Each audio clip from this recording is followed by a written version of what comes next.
lókè. Ọwọ́ mi lókè. Ọwọ́ mi lókè. Gbogbo ọ̀dọ́ gbogbo.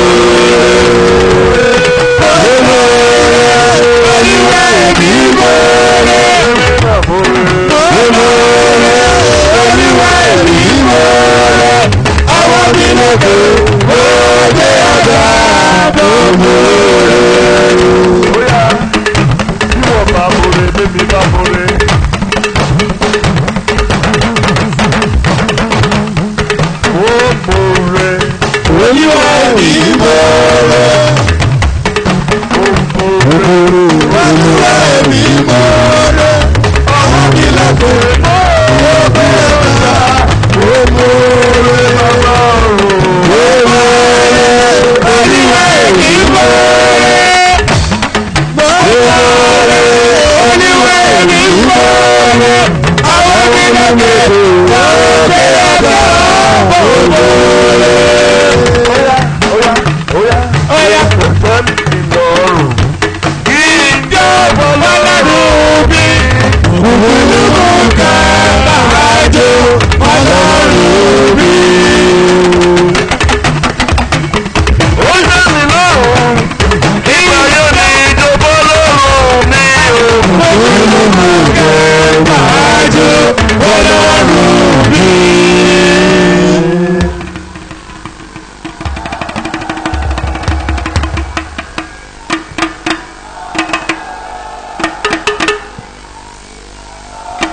Ògo. Má jókòó, ó jù bẹ́ẹ̀ lọ. Kò jẹ́ agbégbìn. Kò jẹ́ agbésin. Ó ṣe. Àwọn testimony tó ń sọ yẹn ó lè má yé wa. Ó lè má ní ìtumọ̀ lójú wa. Ẹni bá ṣiṣẹ́ pásítọ̀ rí. 6 days. Ṣùgbọ́n kan sọ pé 6 days. Ẹ̀mí á wà lókè. Mi ò láì kí n gba kọ́ọ̀lù. Pé kọ́ọ̀lù ìgbó òyìnbó dákẹ́ náà. Pé kọ́ọ̀lù rèé àbí ọmọ chọ́ọ̀chì yìí pé àyà mi á já. Sunday lọkàn mi á ṣe máa balẹ̀. Eléyìí ńkọ́, eléyìí wà, eléyìí ńkọ́, ẹni ńkọ́ kí ló ṣẹlẹ̀?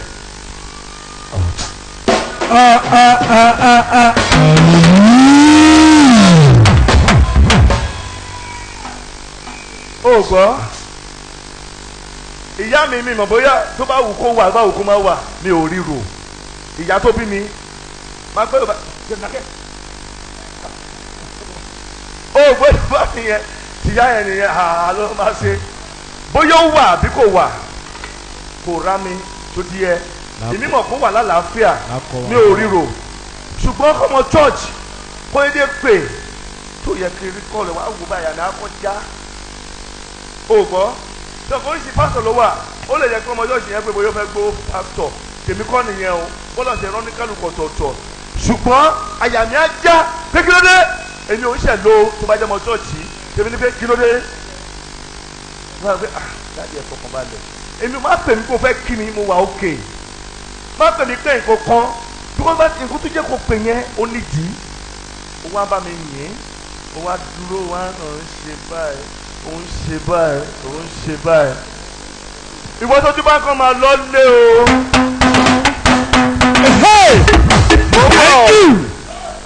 a ṣe ń bọ̀. hallelujah. wàá dúró ní sunday lẹ́yìn ìsìn tára àgbà ẹ bá ṣe dé màá ní báwo níbí ṣó wà òkè ibi nǹkan ṣó wà òkè wàá bèrè pé ṣé àwọn ọ̀dà ọkàn balẹ̀ tó bá dàgbọ́ mẹ́rin ní àbọ̀ tí ìbá tí kí ló ṣẹlẹ̀ tó bá ń dáyàn lóhùn màmá fẹ̀fẹ́ kan máa wù pé arákùnrin ò tíì dé kí ló ṣẹlẹ̀ kí ló ṣẹlẹ̀ kò jẹ́ ń sunkún lórí ẹnikẹ́ni. thank you lord o ṣe. hallelujah. hallelujah. church owó pa wá. o ṣe o ṣe o ṣe o ṣe. ó gbọ́ mi. bẹ́ẹ̀ni bẹ́ẹ̀ni o ṣe. wọ́n ní primate ojú ẹ̀ ti le jù ó ti lù wọ́n ní àbó ṣe nǹkan kan ní. ṣùgbọ́n bá ìyanu tó jẹ́ kí a rí kò ṣeé ṣe àbí tó jẹ́ a rí wàhálà à ń bọ̀ nílé wa lójoojúmọ́ èèyàn wá láti Ìjẹ̀bú èèyàn wá láti Ìbàdàn èèyàn wá láti Ifọ̀ wá síbí ní every Sunday. oh yes. mi ò gbọ́ lẹ́tà ìbànújẹ́ pé ó ló fẹ́ délé kò délé àbọ̀ mọ́tò tó kú síbẹ̀ ó wá ní kí n máa yìn ó ní nǹkan tá à ń ṣe yẹn ò dáa bọ́mi yìn ní ògo.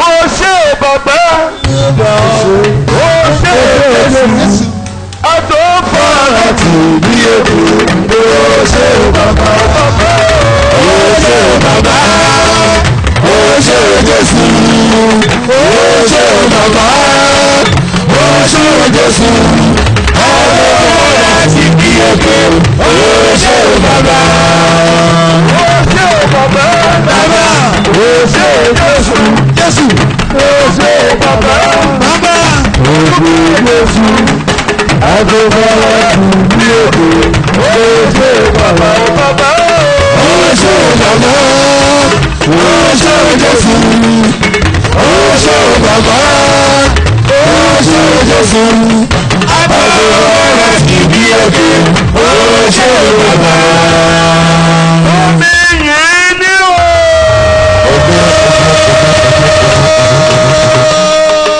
Mo lòdù bá mi yẹn lóko sí i. Bá mi jókòó. Ìwàásù yẹn. Our topic today is, Ó fẹ́ jẹ́ kó jẹ́ ó ní ìtumọ̀ sí ẹ. I want it to have a meaning to you. Ní ìṣẹ́jú mẹ́wàá. I won't use more than 10 minutes. Mo lè máa kọrin o. I might sing. Ìwàásù náà nìyẹn o. It's still part of the topic. Kí ló ṣe tá a lè dúpẹ́? Why can't we praise Him? Ọ̀nà pẹ̀lẹ́ pọ̀ kọ́ sí ilẹ̀ kọ́ sí ìwé That's lots of praise. kọ́ sí ìwé kọ́ sí But ìwé praise is so many ways. kọ́ sílẹ̀. Wọ́n tó ní ìwé kọ́ sọ́wọ́ ẹ ọ̀nà ọpẹ́ mi pọ̀. Write it on your palm. Gbèsè ọpẹ́ mi pọ̀ èmi ò lè sọ́tọ̀ ṣùgbọ́n síbẹ̀síbẹ̀ wọ́n ṣe wá sí olóṣè.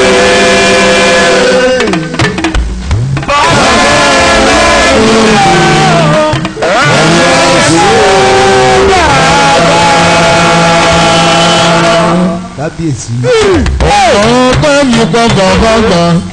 Jókòó jókòó.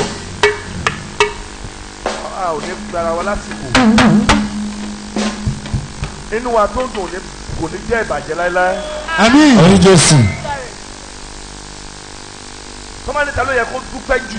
If you ask me supposed to give thanks most, Èmi ló yẹ kí n máa dúpẹ́ lórí it should be yín. me. I should be giving thanks over you. Àní èmi ló yẹ kí n máa I dúpẹ́ should jù. be the one. O gbọ́ tí mo ń sọ. Can't you hear me? Pásítọ̀ Pastor, kò kó àfi òkùnkùn àbí ìmọ̀ ayé kan kójọ. Ó wá jẹ́ White Garment Church. Ó wá gbé ó wá sọ sínú gbòkè àfá. in the bush at the platform. Àwọn èèyàn like White Garment Church o. Doesn't like white garment church.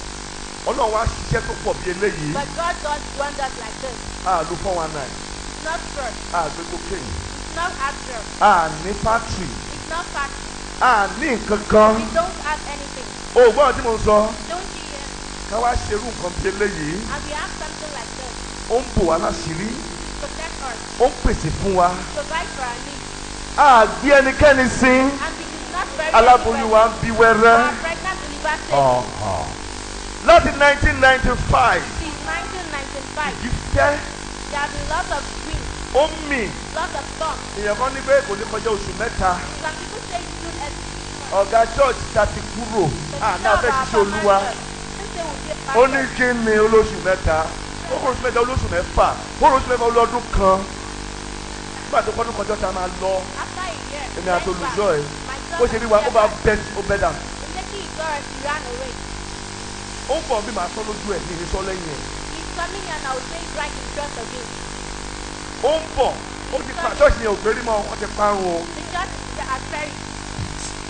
Ó ní pé oṣù mẹ́ta. He said this church is very significant. Oṣù mẹ́fà. O ò gbọ́ ọ̀kan tí mo sọ o. Pásítọ̀ ni o. Mi ò mọnú ẹ̀. I don't know what is in his mind. Mi ò rí ọkàn ẹ̀. I don't see his mind. o gbọ́ Yorùbá mi Don't you understand me? oṣù mẹ́fà ọdún kan 6 months is now a year. gbogbo ẹni tó lọ sí lóyìnbó kọ́ ni lóyìnbó sàn o. Not all people going abroad are good too. ó fẹ́ tó bá fẹ́ wọ Nàìjíríà ń sìn tí ìbá ló wá kò lè wá. You want to come to Nigeria? If I don't want it to, I won't let it. mi ò kọ́ṣẹ́ Olúwa I didn't learn it. mi ò ní bàbá father in the Lord mother in the I Lord. did not have any father or mother in the Lord. o gbọ́ Yorùbá mi Don't you understand? ẹ wá nígbà yìí lẹ́yìn tó pẹ́ jù. And you're saying you are the one to give thanks for. kí bá ń pè é lẹ́yọ̀ kọ̀ọ̀kan kí n máa dúpẹ́ lórí ẹ̀yọ̀ kọ̀ọ̀kan yẹn kọ̀ọ̀kan yẹn If kọ̀ọ̀kan I yín begin one ojoojúmọ́ ló by yẹ one, kí n máa dúpẹ́. I'm supposed to give thanks every day. pé òun wá síbí inú ń bí ẹlòmíì pé nítorí o tẹ̀ ń wá yẹn kí ọkọ ṣe é kí pírẹ́mìtì yẹn sunkún lórí ẹ The one Ọlọ́run ò jẹ́ orí trying bẹ́ẹ̀. to over you, and God does not allow it to be so. nínú ẹ̀ àwọn kan kúrò Instead, bóyá some people Ọlọ́run ò gbà wọ́n láàyè maybe ẹlòmíì God àwa doesn't pẹ̀lú èrò permit burúkú them here with their bad thoughts. láti 1995 Since 1995 ìní till today, ṣe ọmọye ọmọ ọdún tó jẹ́ that's how many years. àárí ẹjọ́ No case. bí ìrà nínú gbogbo alágbára láyé sálẹ̀ láti rẹ̀ òyìnbá. bá mi jókòó àní sọ̀rọ̀ púpọ̀ You won't stop. táì mò ń bọ̀ wà á kọrin màá fún ẹ láyè má bínú màá fún ẹ láyè ẹ ti máa kọrin má wọ́n I'll rì give you chance to sing. kàn fún mi ní ìṣẹ́jú bíi mẹ́wàá Just few minutes. àyè kan bọ̀ tá a máa sì kọrin ẹ má wọ́n rì Chance well. ó gbọ́ nínú ẹ̀ Within that year. nínú ẹ̀ Within that year.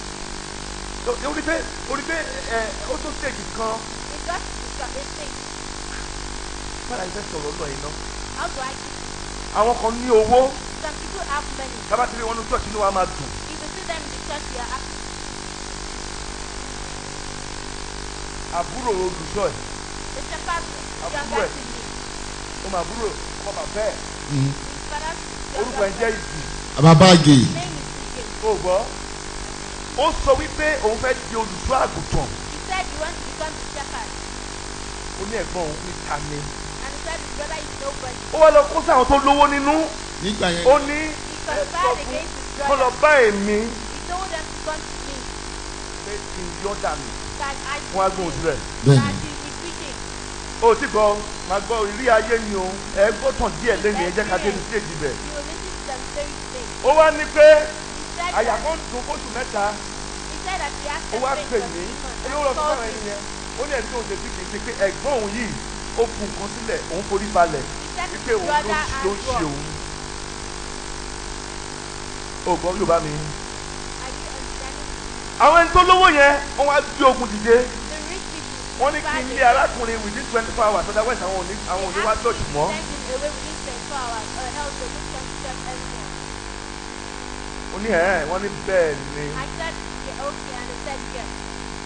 ẹni bá lọ́nà òun tó dúdà. oh yes tó bá jẹ́ wòlíì tó bá dára ẹ lójú tó dára ẹ lójú And you are sure of yourself. tó dára ẹ lójú And you are sure of tó mọ̀ pé yourself. Ọlọ́run wà tó dára ẹ lójú Know that God exists tó ò ní bàbá kan ní bàbá and you do not have any presence. èmi ò ní àṣẹ kan tí mo fi sí ẹnu I don't have any command in my mi ò sínú ẹgbẹ́ kankan I do not belong to any cult. kò sí ìgbàdí kò sí bàtẹ́ There is nothing spiritual. wọ́n làwọn lọ They said they were going ọmọdékùnrin yẹn wọ́n lọ and they went.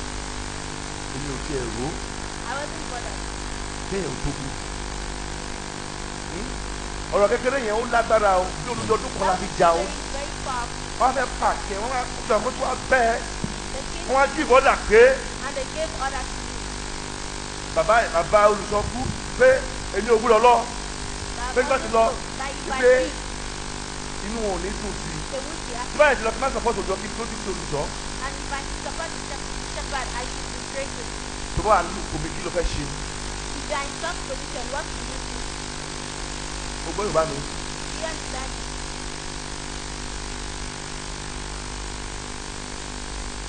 èmi lẹni táyé ti rò pé ó bẹ̀rẹ̀ sí oríire. Thank you. ẹ tẹ̀ jókòó ẹ má tẹ̀ dìde tí bá ti kọ́ ẹ tẹ̀ jókòó kẹ́ máa gbọ́. Don't stand up and sing it. ó sọ wípé He said that ogun ìdílé dìde. the family problem right. ìwọ́n tó tọ́lọ̀ bá rán èèyàn ní iṣẹ́. But if God sends you an errand, ẹ̀dá máa wojú. the man look at things, Ọlọ́run á máa wọ ọkàn. but God look at the heart. 2 Corinthians 9:15 tó bá rí tó bá dẹ̀ rí Alátìlẹ́yìn gbogbo àgbáyé o. Alátìlẹ́yìn gbogbo ènìyàn. tó bá rí ohun tó wà ń bẹ̀ bá kọ̀wé yẹn sílẹ̀. o ṣe gbẹ̀mí dákẹ́ máa kà lẹ́yìn bẹ́ẹ̀. Yes.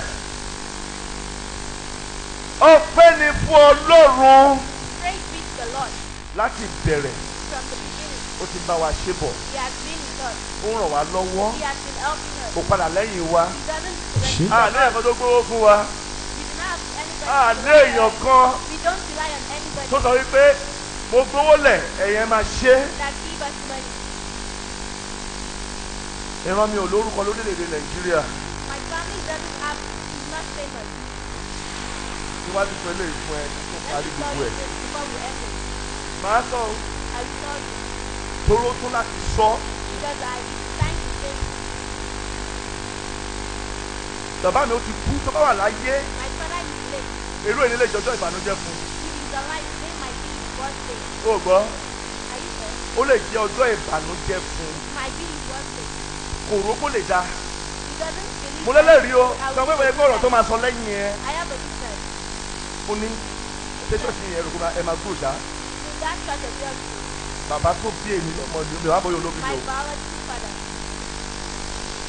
Oyè ó ní jẹ́ nǹkan tí mo ní kò ṣe lélẹ̀ ṣòfin ṣọ́ọ̀ṣì máa ṣòro kó máa gbọ́ ṣáà ní Nàìjíríà ẹ̀. That if it was what he asked me to do and things to do. Ṣùgbọ́n tó kó tó kú ní pọ́ìntì ó kúnlẹ̀ ó gba máìkì lọ́wọ́ mi ó He kúnlẹ̀. collected the mic to me. Tó bá yẹ kó táyìn ni màá gbà pẹ̀lú sùúrù. O mọ fún àwọn gbéraga kan wá kó ti gbéraga kan wá. 2002. O gbọ́ ìyàwó ẹ̀ His wife. ó ní wò ó His wife said, ó ní sórí ẹ̀ ní can you see this person? ó ní kò lè sin ẹ́ torí kò lè ṣoríire. This person stands very stand. Kò ń ṣe pé ọ̀rọ̀ ẹ̀yìn o ọ̀rọ̀ ojú kò lójú ni o. It's not behind me. Ó ní ìwọ kò lè ṣoríire. He said, I will succeed. Bàbá gbé mi ó pọ̀n Bí mí. o sọ mí dá láyọ̀, ènìyàn ló bá rẹ̀ bọ́, ẹ̀fọ́ mi gbé gbà ọ̀pẹ́. Thank you. Ó bímọ He gave birth márùn-ún to 5 children. èmi ni mò ń fọ. I'm the one feeding him. Mi ṣe ní dúpẹ́. Why did I thank you? Bí Ọlọ́run bá dúró tó bá tún bàbá sílẹ̀ àbí ìyá tó bá ní pé ta lòun fẹ́ ṣe ó ṣoríire nínú àwọn ọmọ ẹ̀. Ìyá mi wà bí ó lè má mú mi. My mother might not point to me as the one who is successful. Òun nìyẹn ó lè má mú mi ó lè má mú mi Yes, ìfẹ́ she ọmọdé might not point ó lè dẹni kan á fẹ́ràn ìkan jù kan lọ. She loves someone other than the other. Ó sọ̀rọ̀ ní It's the truth. kò lè fẹ́ gbogbo wa pọ̀. A ní ṣé bọ̀ ìfúrú tó bá máa lówó kò ní tọ́jú mi dáadáa. She won't take care of you. Pé fẹ́lẹ̀ tí mo lè control yìí If I can consider ẹni tí mo lè control lélẹ̀ the person I gbé can fún. control, give it to the person. Tí ọ́ngẹ́lì bá ń pèrè lọ́wọ́ ènìyàn bẹ́ẹ̀. If the angel asks so, Ṣùgbọ́n ìyanu ni mí. but I'm wonder. Àwa má rí di ni mí. I'm unimaginable.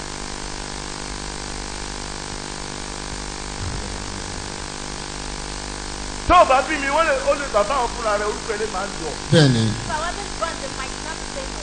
Ní last minute ó At gbé the last sí minute, ó bẹ̀rẹ̀ sí ní dúpẹ́.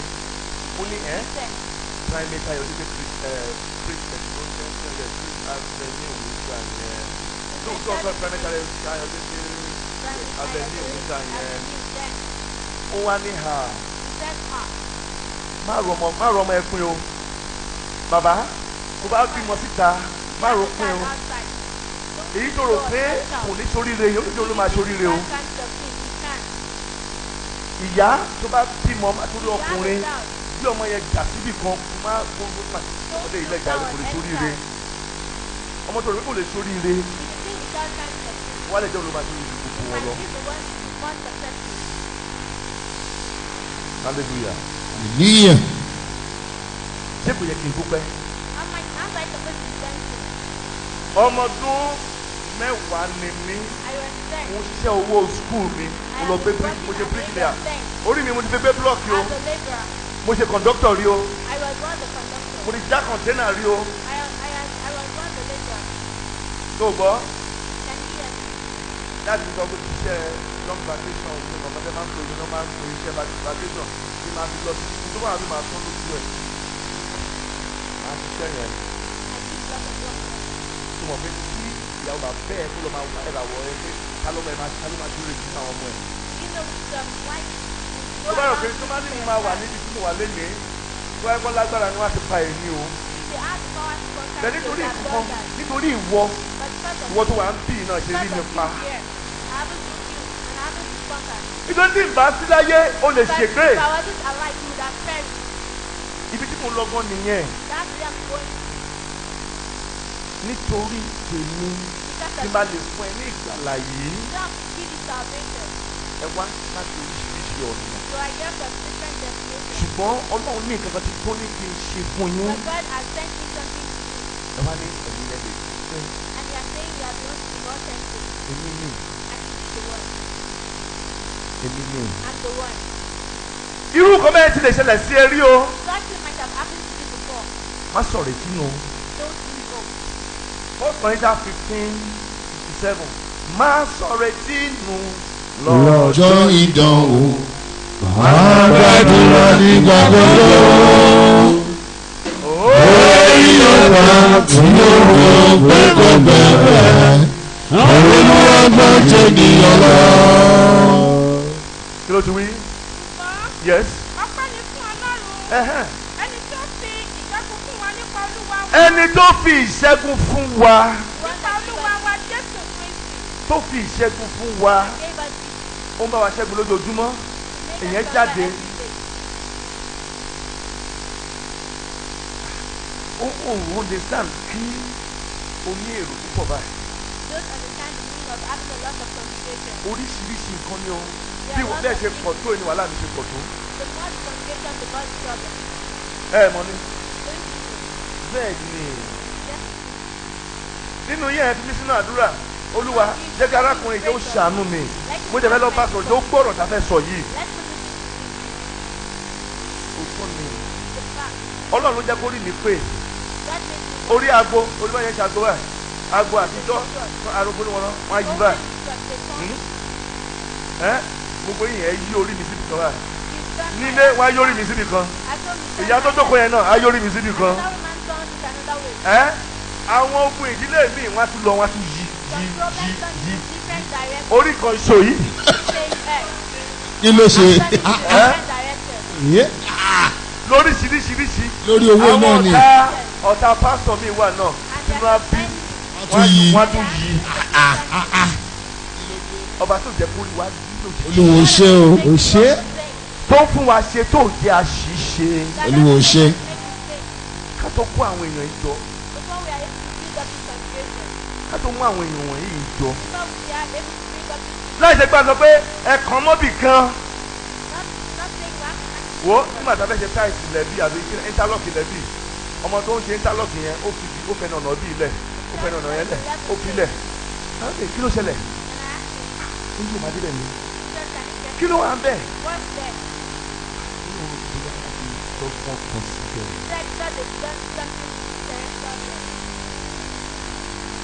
Ìgbà tí a kọ́ bí nǹkọ́ wọ́n fi ọ̀pẹ́lẹ̀ alákùnrin wa bá wọn ní mo rò pé pẹpẹ ẹ̀yìn ẹni sọ̀fọ̀ ó yẹ kẹ́ wá sí nǹkan síbẹ̀.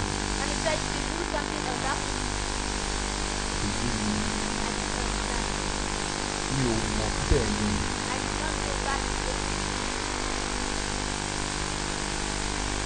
Ọba tó ń gbà fún wa. Bí òun wá síbí inú bí àwọn kan ó ti dé ṣọ́ọ̀ṣì arákùnrin yẹn ní. Ṣọ́ọ̀ṣì wà ládùúgbò yìí tó rò pé ní wọ́n máa dùn ní. Sẹ̀lẹ̀ yẹn ó ti gbàdúrà. O gbọ́ sẹ̀lẹ̀ tó wà ń bẹ̀ sẹ̀lẹ̀ àbíbù àti kílẹ̀ pé kí la fi ṣe àmọ́rí gbógun ogun gidi ni o. It's a real war. Ọlọ́run ò gbà fún wọn. But God doesn't let us go. tó ti rí ibi tí ẹ̀tanú tún wà gbogbo àwọn tó ti wà ládùúgbò yìí wọ́n wá ń jíṣẹ́ ẹyẹ fún wa wọ́n ní olùsọ̀rọ̀ máa ń bá sọ wọn ò lè sọ fún mi o wọ́n ní tell us how make a part document o TFC dey come o they wan do this o they will do that. nítorí pé kò sí wọn ni èèyàn náà ní ẹ tó bá déèyàn tó ń lọ sókè jù ẹ lọ o lè ní ẹ̀tanú pé mi ò bìlíìfù ẹ̀ ó tẹ́ǹdì ó ní nǹkan tó ń ṣe pẹ̀lú ẹ̀ ó dọ́gbọ́n kan sí ni.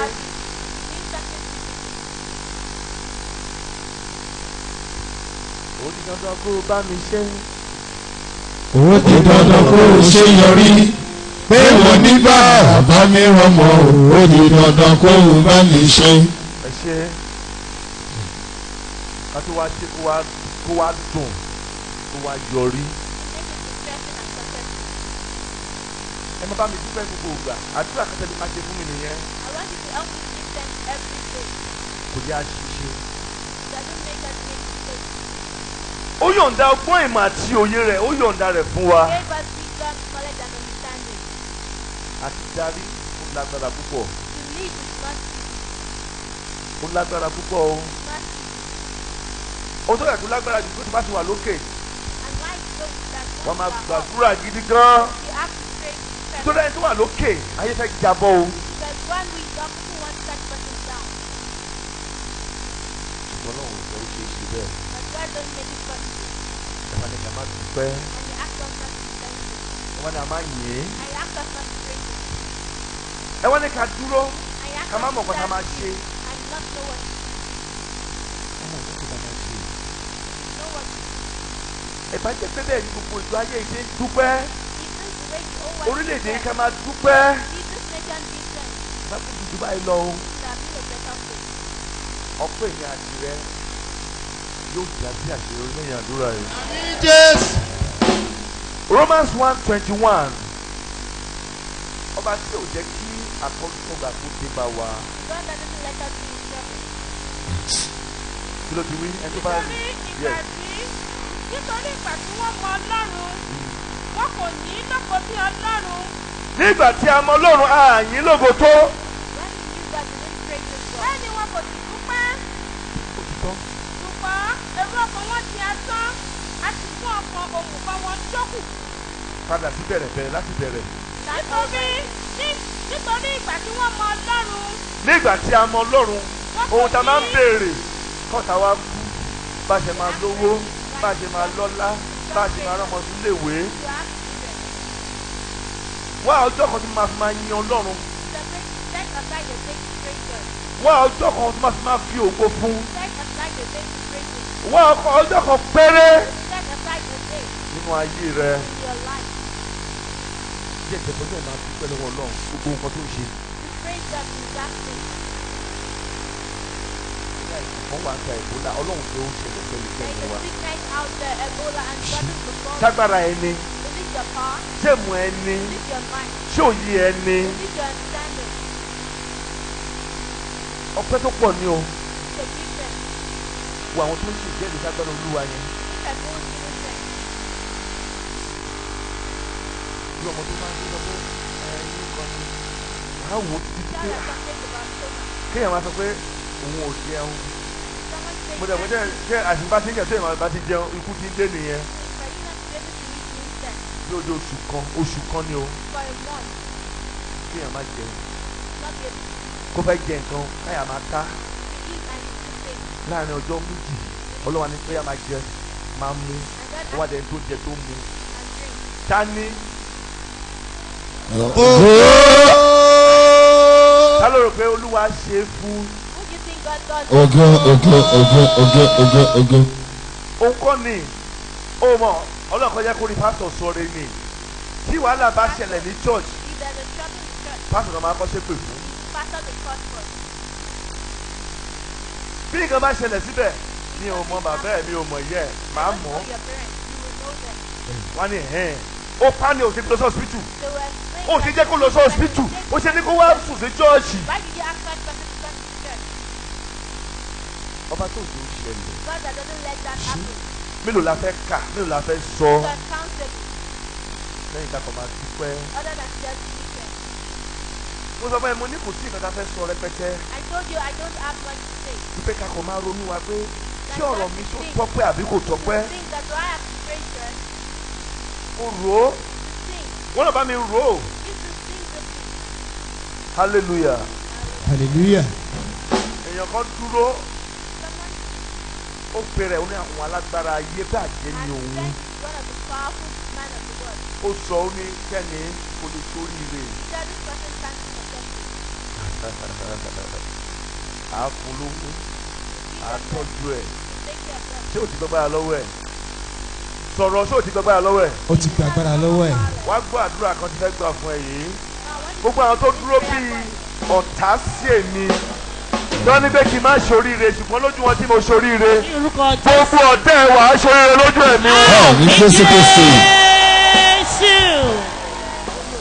O gbọ́ ọ̀rọ̀ mi yẹn dáadáa. think you can't hear me, Ó sọ arábìnrin sọ ó lóun wà nínú ẹgbẹ́ ògbóni. like it belongs Ó to lóun the practice witchcraft. that you practice witchcraft. Ó ní agbára, ó ní àṣẹ, ó ní gbogbo nǹkan, That he has ó ní a command. lot of power. He has a very big command. Bẹ́ẹ̀ ni wọ́n ti da ìyá Jésù o. But now he has become the king. Ó sọ fún ẹ báyìí pé ẹni yóò lè ṣoríire ṣe ọ̀pọ̀ tí ní nǹkan tó rí. He said this person can't be successful. Bẹ́ẹ̀ni. That Ó means ti he has rí. seen something. Bó o dẹ̀ rí bóyá ó ti ní nǹkan tó ti tamper pẹ̀lú. Even if you haven't seen it, you might have tampered with Tó something. bá lẹ́yìn tó ti tamper pẹ̀lú ògo ayé Ní rẹ̀. orúkọ Jésù. Ọba tó fi mí ju àwọn ọ̀tá mi Ní lójú. orúkọ Jésù. Olúwa yóò fi ẹjọ́ ọ̀tá rẹ̀ Ní lójú. Jésù Kristi. Jésù.